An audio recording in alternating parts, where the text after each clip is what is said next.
भूखल हम छठ के बरत बानी पैया परत बानी हो। छठी मैया सैया के रखी सलामत अर्जी करत बानी हो।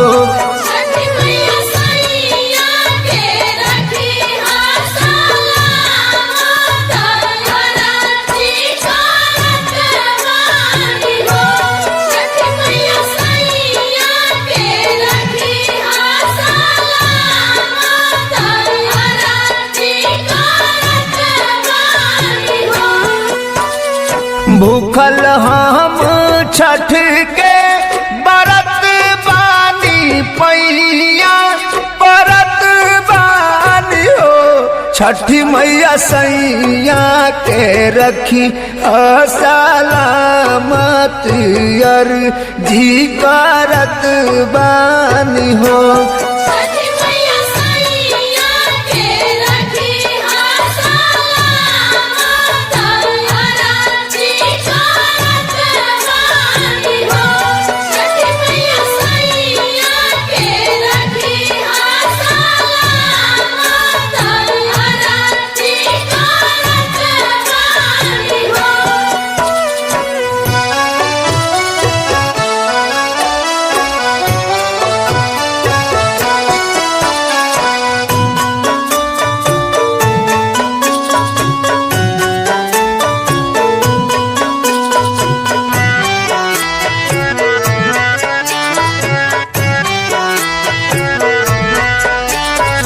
ड्यूटी बाकस मेरी बॉर्डर बात लगता वे डरवान हो। छठी मैया उनका पर रखी नजरवा तो गोड़वा धरत बानी हो।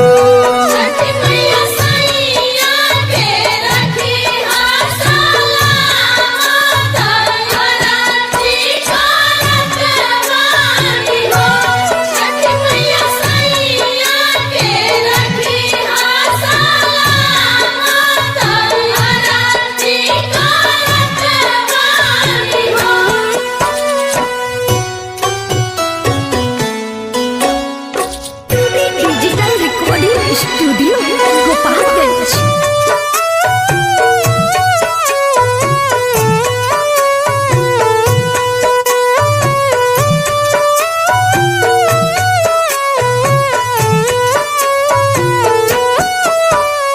जरी लागल बाटे दुश्मनवा हम देखनी सपनवा हो।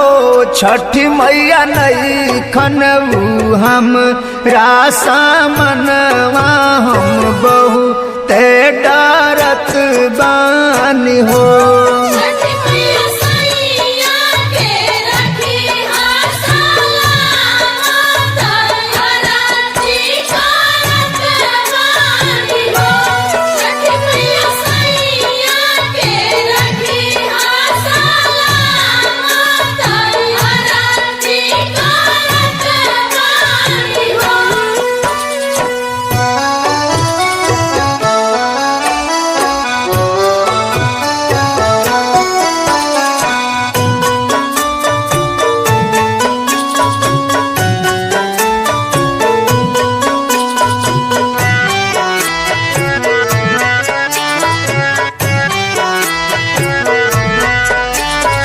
बहता मनोज खातिर निरावा बहुत फिकिरावान हो। छठी मैया मम्मीला संग दिल गमीरावा त कोसी या भरत बानी हो।